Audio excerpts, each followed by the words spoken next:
The new 7-star Tera Raid for April has come around finally, and we have a new challenge in Meganium. I might get some hate for this, but I really don't like this thing, despite being a Grass-type fan. It's just honestly the worst starter ever.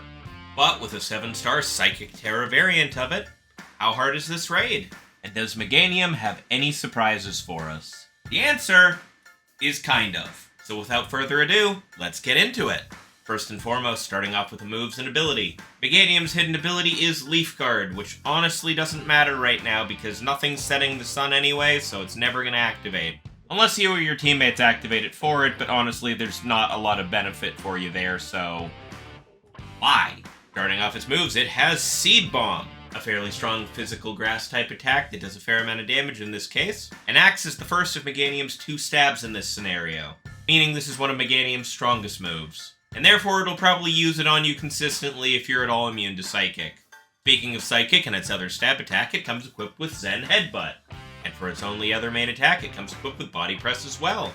Body Press is a fairly powerful fighting type move that uses the user's defense stat instead of their attack to decide the damage. And so you might ask, why is a Pokemon like Meganium using a move like Body Press in its main set? That's because of its 4th move, Curse. That's right, Meganium's main method of boosting its attack power also boosts its defense every time it uses it, making it a good counter to all the Dark-type Pokemon that people are definitely going to be bringing against this Psychic-type Tera Raid. And as for the additional moves it only uses as scripted actions, Meganium comes equipped with Reflect and Light Screen.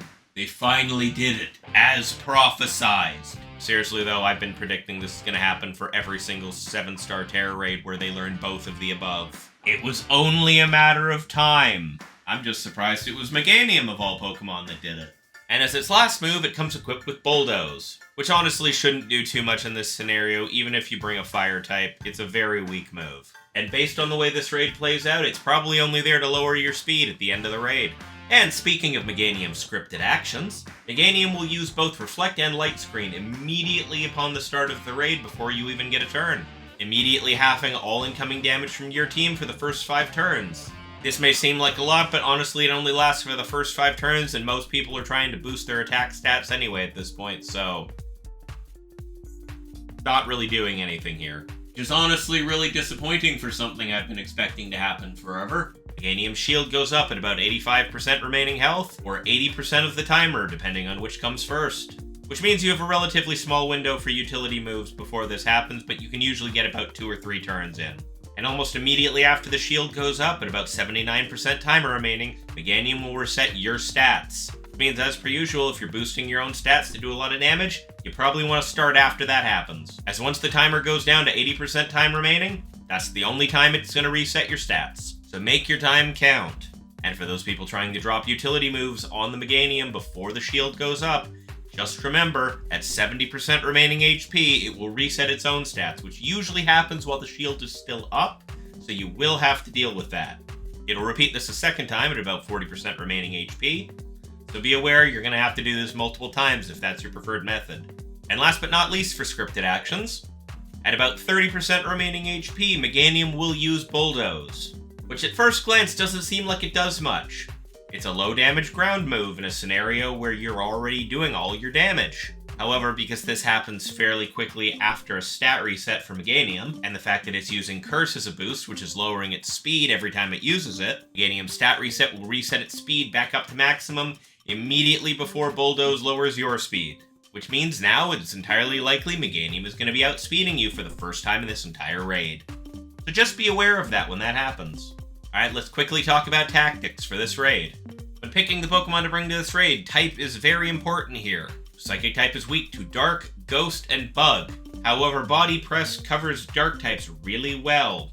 So if you're planning on bringing a Dark type, make sure its secondary type resists fighting. However, both Ghost type and Bug type work very well in this scenario. So at the end of the day, you should probably be using one of those. I would also like to take this moment to note that because of Curse, Meganium's attack and defense can both climb to almost maximum very quickly. It means physical attackers aren't going to be doing a whole lot of damage here, and if your Pokemon's defense isn't decently high, Meganium's going to be hitting you really hard. As such, special attackers are definitely preferred here, and coming equipped with a way to keep Meganium's attack stat in check is probably for the best. Reflect is absolutely crucial here as well, as you're going to half the incoming damage of every attack Meganium can throw at you.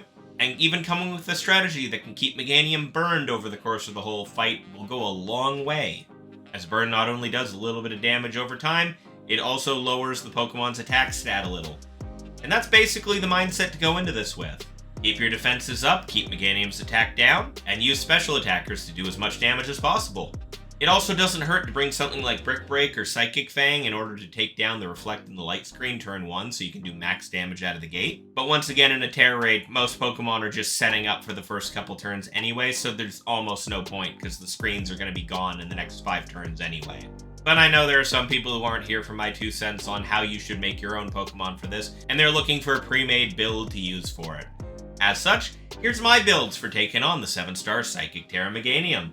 First up, we're going to start with a bit of a support option in Grimmsnarl. Grimmsnarl is a great addition to any team because it can use its Prankster ability to consistently go first whenever it uses a utility move. Which means it can get the Reflect up before Meganium can do anything, which isn't really hard, but hey, it helps. It also comes with Brick Break, so it can break the screens almost immediately to help out its team, and Parting Shot for a priority move that will consistently lower Meganium's attack every turn. On top of that, if you want to try taking a shot at the Meganium, it's also rocking Foul Play, which uses the target's attack stat against it, which in the case of Meganium, consistently boosting its attack power, will probably do a fair amount of damage. However, this is a physical attack, so be forewarned, if its defense hasn't been lowered at all, it's probably not taking as much as you'd like. Which is honestly fine, because Grimmsnarl is more of a support Pokemon that's meant to just be putting up Reflect whenever it needs to, and spamming Parting Shot for the entire raid so your teammates don't die. Moving on to one of my offensive builds, we have Hisuian Typhlosion. Being a Ghost Fire type, Typhlosion is immune to Body Press, resistant to Seed Bomb, and takes neutral damage from Zen Headbutt. The only thing it's weak to is the Bulldoze, but honestly that doesn't do enough damage to matter anyway. It comes rocking Brick Break to take down those pesky screens, Will-O-Wisp to get a guaranteed burn on Meganium, both to lower its attack power and to power up your own attack, Infernal Parade, which has 120 base power if the opponent's burned. Infernal Parade also has a 30% chance of burning itself, so once Meganium removes the burn and the shield is up and you can't Will-O-Wisp, you still have a chance to set it. Point is, you're going to be using Brick Break, Will-O-Wisp, and a couple Infernal Parades until the shield goes up, and he resets your stats, and then you're going to sit there and use Calm Mind. Calm Mind will boost up your special attack stat, though it will take 6 turns to get to maximum, but if you did all the attacks like you should have before the shield went up, you should have your Terra Gauge, and at any point during that you can go Terra Ghost, and just do bonus damage with Infernal Parade, and in doing so, get your health back because of Shell Bell. This does require a little bit of support from teammates, as the damage from Meganium can get a little bit oppressive if you don't have somebody reducing that. Aside from that, it's a really good option for some good damage against this strong raid boss. Getting into our second support build, we have Mew. Basically, it's the same Mew build we used against Mewtwo, except instead of Struggle Bug, we have Lunge, and instead of Light Screen, we have Reflect.